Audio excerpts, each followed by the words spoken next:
Hoje é Dia Mundial da Atividade Física e é dia de feira e receita. E ainda o tempo, as notícias do esporte, agora no J+.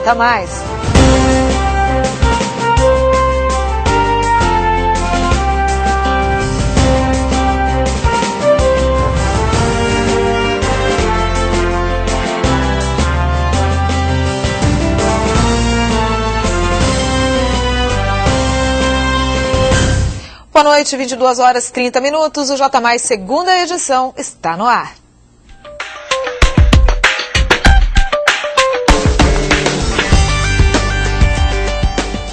Para o morador de São Bernardo, tirar a carteira de habilitação vem se tornando um desafio. Entenda por quê na reportagem de Cristina Guariba. Dirigir nos dias de hoje virou uma necessidade de milhões de brasileiros. Mas para isso é necessário tirar a Carteira Nacional de Habilitação. No caso de José Ricardo da Silva, isso virou praticamente uma novela, uma verdadeira dor de cabeça. O executivo de contas de 34 anos, nascido no Rio de Janeiro e morador de São Bernardo, tenta obter a licença desde 2008. A dificuldade está no fato dele não ter só o mesmo nome de outra pessoa, mas também os pais com nomes iguais. O maior problema é que ele precisa da habilitação para trabalhar. No emprego atual, a empresa quer liberar o carro para mim, porque eu faço muito serviço externo, visito feiras e clientes e posso correr o risco de perder o emprego atual. Além do desgaste físico e emocional, José Ricardo já gastou por conta própria uma quantia considerável para resolver um problema que persiste por quase 3 anos. Eu bati o pé e não paguei o CFC novamente, porque eu falei que não iria pagar. Se eu tivesse que pagar, seria mais. Mas será que ter um nome comum pode se tornar um problemão? Para advogado e especialista em casos como este, infelizmente ter um nome comum pode sim, de fato, se tornar um grande problema. A carta de habilitação, ela tem um número que chama RENASCE. Esse RENASCE, ele tem um RENASCE de todos os estados. Então, provavelmente, a pessoa do Rio Grande do Sul, ela já tinha carta e ela já renovou a carta. É só comprovar que ele trabalha, essa empresa exige que ele tenha carta de motorista e que ele não conseguiu tirar. Então, a gente pede uma liminar, ele consegue em questão assim, de dias. Que bom, né? Bolo pascal, ovos trufados e outras delícias marcam a comemoração da Páscoa.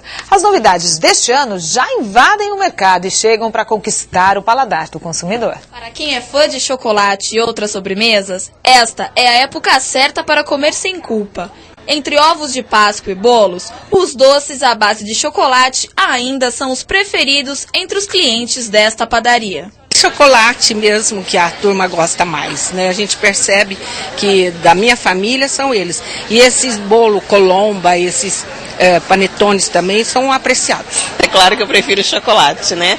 De preferência trufado, crocante, prestígio, na verdade tudo que tem a ver com chocolate. Com a Páscoa chegando, padarias, lojas e grandes mercados já estão produzindo aquilo que o consumidor mais gosta, os ovos de Páscoa. A todo vapor, essa indústria pretende aumentar em 15% o número de vendas em relação à Páscoa do ano passado, apresentando deliciosas novidades. E nós temos assim uma coisa muito especial, que são os ovos de Páscoa recheados para se comer de colher. A empresária reforça que os reajustes nos preços em relação ao ano passado não foram muitos. Alguns reajustes básicos, mas está bem assim dentro do normal. Não adianta. O carro-chefe desta padaria e de outros estabelecimentos são os tradicionais ovos de Páscoa, mas também eles são simplesmente uma delícia. Principalmente para quem é chocolatra, né? Não pode ficar sem um chocolate, né? Que delícia! E agora vamos saber do tempo?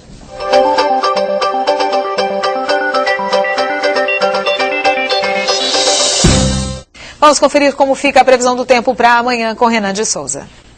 O sol resolveu aparecer nesta quarta-feira. Em Santo André, os termômetros chegaram até os 26 graus e a sensação foi de muito calor. Com o tempo seco, um velho problema dos paulistanos voltou: a baixa umidade do ar, que hoje chegou a 35%.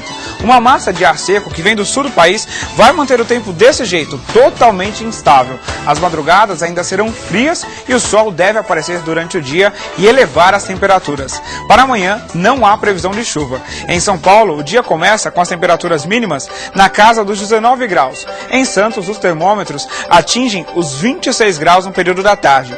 Aqui no ABC, em São Bernardo, Santo André e também em São Caetano, os termômetros vão ficar entre 18 e 24 graus. Agora, com o outono, todo cuidado deve ser com a umidade do ar, que sempre fica baixa nesta época do ano. Por isso, evite fazer exercícios físicos entre as 11 horas da manhã e as 3 horas da tarde e beba bastante líquido. Boas dicas. E as obras do Hospital de Clínicas de São Bernardo passaram hoje por vistoria. Depois de pronto, o local terá capacidade suficiente para resolver o problema da falta de leitos no município. Escavadeiras, ferros, concreto. As obras estão a todo vapor. E o trabalho foi aprovado por Marinho. Localizado no bairro Alvarenga, o hospital será um dos mais modernos do país e atenderá a casos de alta complexidade, internação clínica em geral e internação cirúrgica. As obras foram iniciadas em setembro de 2010 e o investimento na construção será de cerca de 124 milhões de reais, sendo que 66% desse total são financiados pelo governo federal e o restante pelos cofres municipais. De acordo com a Prefeitura do município, o hospital deve ficar pronto entre agosto e setembro deste ano. E amanhã é o Dia Mundial da Saúde, dia escolhido para uma manifestação dos médicos aqui do país. E para falar mais sobre o assunto, o J+, recebe a médica Alice Lang Simões, representante regional da Associação Paulista de Medicina, APM. Boa noite, doutora. Muito obrigada por ter vindo. Boa noite, André. Eu agradeço a oportunidade de estar aqui. Pois é, vamos falar então sobre essa paralisação. Na verdade, amanhã os médicos não atendem apenas os planos de saúde, né, os conveniados, não é? E é um dia de paralisação, pelo menos por enquanto, não é isso? Exatamente. Todo o pessoal que tem faz uso da medicina suplementar, que tem os seus planos de saúde, não será atendido amanhã. Apenas darão atendimento a casos de urgência e emergência. E é um dia nacional de protesto. Pretende-se que a população tome consciência que ela paga muito caro pelo seu plano de saúde e esse plano de saúde não tem o devido respeito pelo médico e remunera muito mal a atividade médica, tanto as consultas quanto os procedimentos. Bom, e esses valores ainda diferem, né, de capital para interior, enfim. Aqui no ABC, qual é a realidade, doutora? Olha, aqui no ABC, a realidade a gente considera como das demais cidades do interior, o preço da consulta variando de 15 a 30 reais. E na capital o preço varia de 21 a cerca de 40 reais. Isso é muito pouco, considerando-se que o médico paga impostos, ele tem que manter o aluguel do seu consultório, despesa com água, luz, com funcionário, com telefone. Então, esse dinheiro é impossível para manter um consultório funcionando. Este valor seria aproximadamente quanto por cento do que... Eu sei que depende muito do plano que a pessoa tem, né? Mas aproximadamente quanto por cento do que é pago nos planos? A senhora teria essa informação? Olha, o que nós sabemos é que todos os anos os planos de saúde reajustam o preço para os usuários do plano. Só que há cerca de 15 anos não é repassado esse reajuste para os médicos. 15 anos? Nós temos um estudo da Fundação FIP. Há 15 anos foi calculado que o valor razoável para uma consulta seria de 30 reais há 15 anos. E você vê que ainda hoje esse é o preço que os melhores convênios pagam. Bom, então, depois desse manifesto, porque amanhã vai ser realmente para chamar a atenção. Chamar a atenção da população. Todas as consultas que estavam agendadas para o dia 7 serão remarcadas. Foram remarcadas. Os usuários foram esclarecidos do motivo dessa paralisação. Sim, e depois disso, então, o que deve ser feito? Amanhã haverá uma passeata que sai da nossa sede estadual, da APM, na Avenida Brigadeiro Luiz Antônio. A concentração será no estacionamento, que é na Rua Francisca Miquelina, e essa passeata irá até o Largo de São Francisco e a Praça da Sé. Então é mais um movimento de protesto também. E depois vamos tentar negociar com os planos de saúde.